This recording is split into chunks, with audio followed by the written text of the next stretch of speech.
রাত ৩টা বাজে। ঘুমের ঘোরে মনে হচ্ছে কেউ একজন আমার রুমে প্রবেশ করছে, এক অদ্ভুত আচরণ করার চেষ্টা করছে। বুঝতে পারছি না কি হচ্ছে আমার সাথে। কে আসবে এত রাতে আমার রুমে? আম্মু, আব্বু নাকি ভাইয়া? কিন্তু দরজা তো ভিতর থেকে লক করা, তাহলে কে আসবে? কি করেই বা আসবে? ঘুমের ঘোরে চোখ খুলতেই পারছি না। অনেক কষ্টে চোখ খুলতেই দেখলাম একজন লোক পালিয়ে গেল। গ্রিন লাইটের আলোয় আবছা আবছা দেখা যাচ্ছে।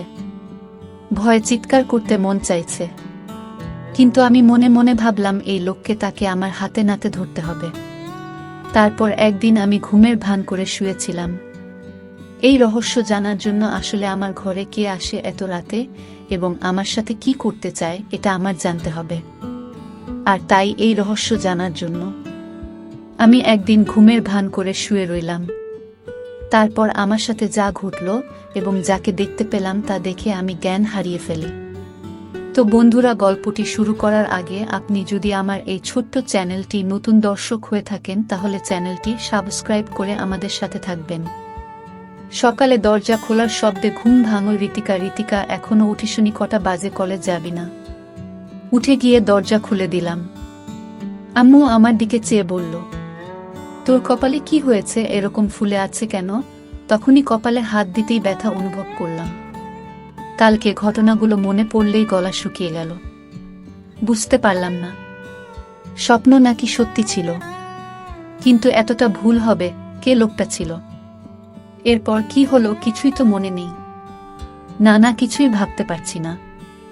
আম্মু আমার উত্তর না পেয়ে, কিরে কি হয়েছে? কই কিছু না তো, কিছুই হয়নি। তুমি যাও, আমি ফ্রেশ হয়ে নিচে যাচ্ছি। আমাকে কিছু না বলেই রুমে চলে আসলাম। এসে ভাবতে লাগলাম কে আমার রুমে আসলো, কি করেই বা রুমে ঢুকলো। আমি জানালা দরজা লাগিয়ে ঘুমাই।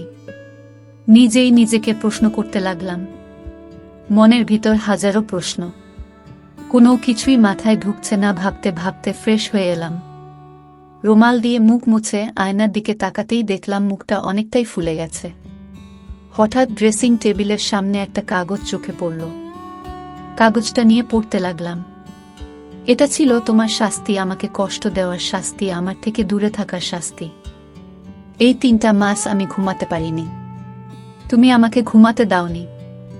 আমাকে কষ্ট দিয়ে তুমি শান্তিতে ঘুমোচ্ছে। চিঠিটা পড়ে মুখ শুকিয়ে গেছে। সবকিছু যেন গুলিয়ে যাচ্ছে। কি হচ্ছে আমার সাথে কিছুই বুঝতে পারছি না। কে এই লোক? কি চায় আমার কাছে? সবকিছু মাথার উপর দিয়ে যাচ্ছে। রাগে মাথা ফেটে যাচ্ছে। উনার ঘুমে কি মই দিয়ে আসছি নাকি? কত বড় সাহস! ওকে তো আমি সামনে পেলে মেরে ফেলব। কিন্তু বুঝতে পারছি না লোকটা কে। আমার তো তেমন কারো সাথে দেখা হয়নি। ভাবতে ভাবতে আম্মু আবার ডাকছে নাস্তা করার জন্য। নিচে ডাইনে গিয়ে দেখলাম আব্বু বা নাস্তা করছে আর আম্মু খাবার সার্ভ করছে। আমার পরিচয়টা দিয়ে দেই। আমার নাম ঋতিকা। আমি কলেজে পড়ি। আমি খুবই শান্ত একটা মেয়ে বললে ভুল হবে। একটু একটু দুষ্টুমি করি। আমাদের সিঙ্গেল পরিবার, বাবা মা ভাইয়া আর আমি। আমাদের ব্যবসা আছে, ওটা আব্বু দেখাশোনা করে। আর ভাইয়া সিলেট জেলায় আনসারের চাকরি করে। যাই হোক, গিয়ে বসলাম নাস্তা করতে। বুঝতে পারছি না ঘটনাটা সবাইকে বলবো কিনা। বললে হয়তো টেনশন করবে, থাক বলি না, হয়তো কেউ মজা করছে। কিন্তু কালকের ঘটনা তো মজা হতে পারে না। এসব ভাবছি, বাবার ডাকে ঘোর কাটে। কি হয়েছে? না খেয়ে খাবার নাচ্ছিস কেন? আর কি এত ভাবছিস? না কিছু হয়নি বলে খাবার খেতে শুরু করলাম। পাশ থেকে আব্বু বললেন, জ্বর আসছে নাকি মামুনি? এরকম দেখাচ্ছে কেন? কপালে হাত দিয়ে দেখে বলে, না জ্বর তো নেই। সবাই সন্দেহের চোখে তাকিয়ে থাকে। ওদের তাকানো দেখে ঘাবড়ে গেলাম। আরে আজব, জ্বর আসবে কেন? ঘুম থেকে উঠছি তো, তাই এমন দেখাচ্ছে। কথাগুলো বলে দ্রুত খেয়ে চলে আসলাম। রেডি হয়ে কলেজে চলে আসলাম। বাবা ড্রপ করে দিল। কলেজে গিয়ে আমার আয়সা আরিফা এর সাথে দেখা হলো। কালকের ঘটে যাওয়া ঘটনা সবকিছু খুলে বললাম। আমার কথা শুনে হেসে বলে, হয়তো স্বপ্নে দেখেছি। কিন্তু সেই চিঠিটা আর কপাল দেখে বিশ্বাস না করার কোনো উপায় নেই। ওরা অবাক হয়ে ভাবছি কে এই লোকটা। আশা খুব মনোযোগ সহকারে কয়েকবার চিঠিটা পড়ল। তারপর একটা গোয়েন্দা ভাব নিয়ে বলল, আচ্ছা রিতিকা, এখানে 2 মাসের কথা বলছে, মানে 2 মাস আগে তোর সাথে দেখা হয়েছে বা কিছু তো হয়েছে? তুই মনে করে দেখতে 2 মাস আগের কথা বিশেষ কারো সাথে দেখা হয়েছে কিনা। আশার কথাগুলো শেষ না হতেই ঘন্টা বাজল। ক্লাসের সময় হয়ে গেছে। তারপর আর কথা না বাড়িয়ে ক্লাসে চলে এলাম। ক্লাস শেষ করে আসতে বলল, আরে বইন, এত চাপ নিস না তো, চল ফুচকা খেয়ে আসি। ফুচকা খাচ্ছিলাম, তখন কয়েকজনের কথা শুনে তো অবাক।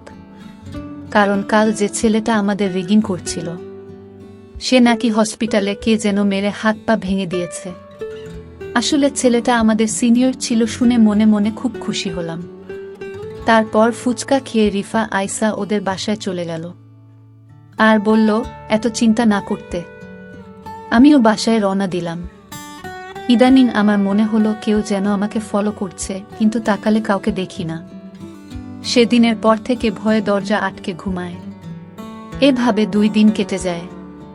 কলেজের ক্যাম্পাসে আসা আরিফা এর সাথে বসে গল্প করছিলাম।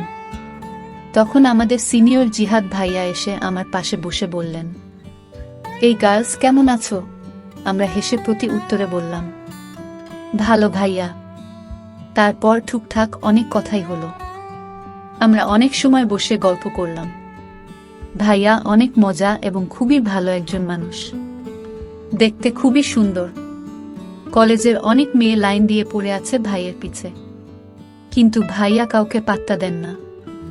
উনি ভাইয়ার ফ্রেন্ডের ভাই। ভাই বলছিল দেখে শুনে রাখতে, কিন্তু আমি তেমন কথা বলি না। ধনী ভাইয়ের কথা ওনাকে বলিনি বললে একটা ঝামেলা হবে।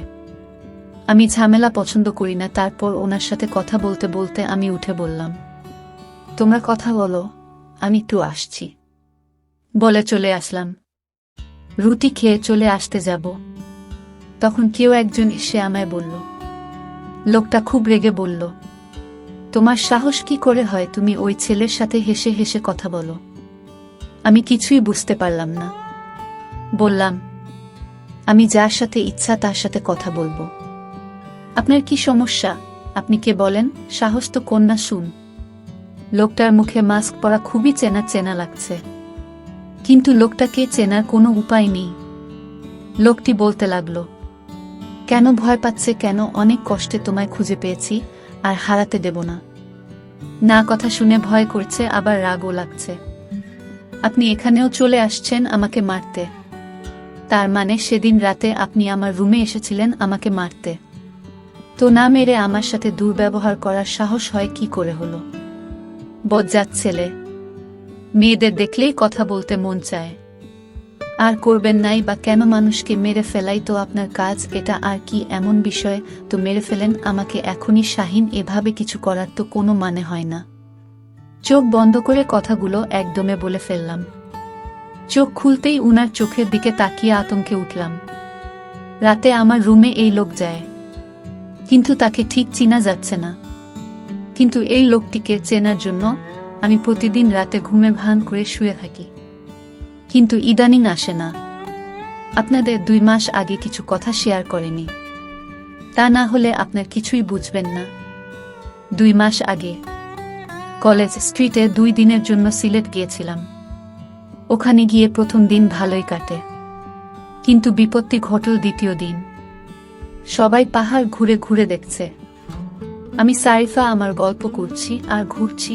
তখন আয়শা আর রিফাত ছবি তুলতে ব্যস্ত। পাহাড়ে ঘুরতে ঘুরতে এক পর্যায়ে ওদের থেকে অনেক দূরে চলে আসে। একটা জায়গায় আসতে যা দেখলাম তাতে আমি অবাক হয়ে হাঁ করে তাকিয়ে থাকলাম। একটা ছেলে হাতে বন্দুক তাক করে আছে, সামনে একটা হাত বাঁধা লোকের দিকে। ছেলেটার সাথে আরো অনেক ছেলের, সব দেখে ঘাবড়ে যায়। ছেলেটা একটা লোককে মারল চোখের সামনে। এমন ভয়ঙ্কর দৃশ্য দেখে জোরে চিৎকার দিয়ে উঠি। তাতে লোকগুলো আমায় দেখতে পেয়ে যায়। কিছু না ভেবেই ভয়ে দৌড় শুরু করি। ওই ছেলেটি বাকি ছেলেগুলোকে বলা কথা কানে বাজল, লাশ পুঁতে ফেল মেয়েটাকে আমি দেখছি। বন্দুকটা কোমরে গুজে আমার পিছনে ছুটতে লাগলো আর বলল, এই মেয়ে দাঁড়াও বলছি দাঁড়াও। কিন্তু এই লোকটাই আমার ঘরে রাতে ঢুকতো, আপনাদের বলে রাখি। কিন্তু এই লোকটাকে এটা আমি এখনো জানতে পারিনি। কিছুটা আন্দাজ করতে পারলাম তার ছায়া দেখে। আমার মনে হলো এই লোকটাই আমার রুমে আসতো, কারণ তার ছায়া আমার দৃষ্টিতে বেঁধে গেছে। আমি আয়েশাকে বললাম, এই যে লোকটি দেখতে পাচ্ছিস এই লোকটার মতোই আমি যাকে আমার রুমে দেখতে পেয়েছিলাম, তুই এটা বুঝলে কি করে? ওর ছায়াটা আমি দেখতে পাই হালকা আলোতে। এই লোকটাই হবে বলে রাখা ভালো। আমার বড় ভাই ব্যাটালিয়নে চাকরি করে সিলেট জেলায়। আমার আর যে লোকটা অন্য একটা লোককে মেরেছিল সে আর কেউ না, সে হচ্ছে আমার বড় ভাই। কিন্তু সে আমাকে দেখতে পায় না ভালো করে, আমাকে চিনতেও পারল না। আমি ঠিকই তখন চিনে ফেলি। আমি মনে মনে ভাবলাম, আমার বড় ভাইয়া কেমন পাষাণ হয়ে গেছে যে কিনা মানুষ হত্যা করে। আমি একথা ভাবতেই আমার খুব খারাপ লাগলো এবং ভাইয়ের প্রতি ঘৃণার জন্ম নিল। এসব চাকরি যারা করে তারা নাকি পাষাণ হয়ে যায়। আমার ভাবতে অবাক লাগছে। যাই হোক, আমরা একদিন দূরে ঘোরাফেরা করে বাড়িতে চলে আসলাম। আমি কিছুতেই ভাইয়ের মানুষ মারার দৃশ্যটা ভুলতে পারছি না। এসব ভাবতে ভাবতে ঘুমিয়ে পড়লাম। হঠাৎ আমার রুমে পায়ের আওয়াজ শুনতে পেলাম। আমার কপালে কি যেন হাত রাখল। 2 দিন দূরে থাকায় তেমন একটা ঘুম হয়নি আমার, আর তাই বেহুশের মতো ঘুমাচ্ছিলাম, তাই কিছু বলতে পারিনি। হঠাৎ যখন অনুভব করলাম আমার রুমে কেউ এসেছে, তখন চোখ খুলে দেখি কেউ নেই, কিন্তু পায়ের চিহ্ন রয়ে গেছে ঘরে। পায়ের চিহ্ন, এটা আমার খুব পরিচিত মনে হলো। আমার মনে হলো সে আমার পরিবারের যে কেউ হতে পারে, কিন্তু কে সে এটা এখন পর্যন্ত জানতে পারলাম না। আমি এই কারণে শান্তিতে ঘুমাতে পারি না। এটা কি আমি স্বপ্ন দেখি নাকি বাস্তবতাও বুঝতে পারছি না। আমি এখন থেকে ভাবলাম, আজ থেকে সারাদিন ঘুমাবো, সারা রাত জেগে থাকবো, মানে ঘুমের ভান করে থাকবো। আমি তাকে হাতে নাতে ধরতে চাই। সে কেন আমার ঘরে আসে, আমার কাছে কি চায়, এটা জানার জন্য আমার মনে একরকম হতাশা তৈরি হয়ে গেল। আমি আমার পরিবারের অর্থাৎ মা বাবার সাথে বিষয়টা শেয়ারও করতে পারছি না। শেয়ার করব তখন যখন এই রহস্য আমি জানতে পারব। তো পরের দিন সকালে কলেজে গেলাম। তারপর আয়েশার সাথে আজ রাতের ঘটনা শেয়ার করলাম। আয়েশা আজ রাগান্বিত হয়ে বলল, তুই কি বললি সে সব স্বপ্ন বাঁধে? এগুলো শুনতে আর ভালো লাগে না। এগুলো সবই হয়, বাস্তবে হয় না। আয়েশা, তুমি যাই করো না কেন, তুই দেখে নিস আমি 20 দিনের ভিতরে আমি তাকে হাতে নাতে ধরব। তারপর কলেজ থেকে বাসায় ফিরে শুনতে পেলাম আমার ভাইয়া বাড়িতে আসছে, কারণ 4 দিনের ছুটি নিয়ে আসছে। আমার জন্য অনেক গিফট নিয়ে আসছে। আমি বাড়িতে প্রবেশ করতে আমি ভাইকে দেখি দরজার সামনে দাঁড়িয়ে আছে। আমি কাছে গিয়ে বললাম, ভাইয়া কেমন আছো? কিন্তু মনে মনে ভাইয়ের জন্য ঘৃণাও কাজ করে, কারণ ভাইয়া এখন মানুষকে মানুষ মনে করে না, যাকে তাকে ধরে মারধর শুরু করে দেয়।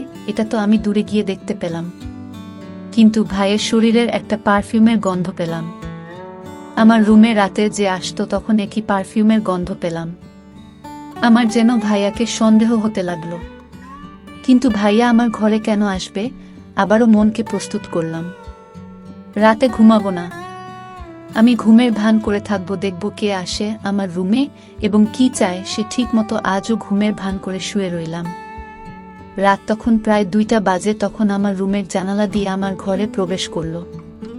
আমি চোখ বুজে রইলাম। তারপর ধীরে ধীরে ঘাটের পাশে বসল। আমার গলায় 2 লাখ টাকার স্বর্ণ দিয়ে তৈরি আমার গলার হার। যখন লোকটি আমার স্বর্ণের গলার হার ধরে চুরি করে নিতে চাইল তখন আমি ভয়ে কাঁপছিলাম, কিন্তু সাহস করে নড়াচড়া করেনি।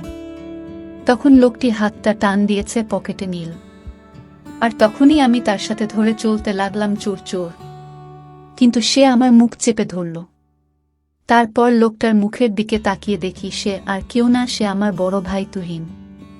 ভাইয়া, তুই আমার রুমে আমার স্বর্ণ চুরি করতে আসছে ভাইয়া। তোকে ভাইয়া বলতেও আমার ঘৃণা হচ্ছে। তখন ভাইয়া বলল, আরে আমায় কিছু বলতে দেবে না, আমি ইচ্ছা করে চুরি করতে আসিনি। তুই তো জানিস না আমি চাকরি করে মাত্র 15,000 টাকা পাই, আর সেই টাকা তো আমার বাড়িতে পাঠাতে হয়, বাবাকে হিসাব দিতে হয়। আমি একটা বড় বিপদে পড়ে আমি তো স্বর্ণের হার চুরি করতে বাধ্য হলাম। শোনো বোন, আমি একটি লোককে মেরে ফেলি। আর তাই আমার চাকরি নিয়ে টানাটানি শুরু হয়েছে। উপরের সব বলেছে, যদি তুমি 1 মাসের মধ্যে 2 লাখ টাকা না দিতে পারো তাহলে তোমার চাকরি থাকবে না। কিন্তু এই কথা যদি বাবা শুনে তাহলে বাবা স্ট্রোক করে মারা যাবে। আর তাই আমি কাউকে জানাইনি। আর তোকে বলে তুই বলে দিতে। আর তাই টাকা ম্যানেজ না করতে পারায় আমি আমার নিজের ঘরে চুরি করতে আসলাম বোন। এখন তুই চাইলে আমাকে পুলিশে ধরিয়ে দেয়। ভাইয়ের কথা শুনে আমি অবাক। তুমি আমার কাছে যদি চাইতে তাহলেই তো আমি তোমাকে আমার স্বর্ণ বিক্রি করে টাকা দিতাম, চুরি করার কি দরকার ছিল? আরে পাগলি, আমি যদি তোকে বলতাম মানলাম, তুই আমাকে বিক্রি করে টাকা দিতে আমি মানলাম। কিন্তু বাবা মা যখন লক্ষ্য করত তোর গলায় হার নেই, তখন কি বলতি? কিন্তু আমি যদি নিতে পারতাম তাহলে তুই এবং আমার মা বাবা ভাবতো এটা চুরি হয়ে গেছে। ঠিক আছে, বুঝেছি, তুমি এগুলো নিয়ে বিক্রি করে চাকরি বাঁচাও। ধন্যবাদ বোন, আমি তোকে এর চেয়ে বেশি দামি হার উপহার দিব। প্রিয় বন্ধুরা, গল্পটি কেমন লাগলো তা অবশ্যই কমেন্ট করে জানাবেন। আর চ্যানেলটি নতুন দর্শক হয়ে থাকলে চ্যানেলটি সাবস্ক্রাইব করে আমাদের সাথে থাকবেন। ধন্যবাদ।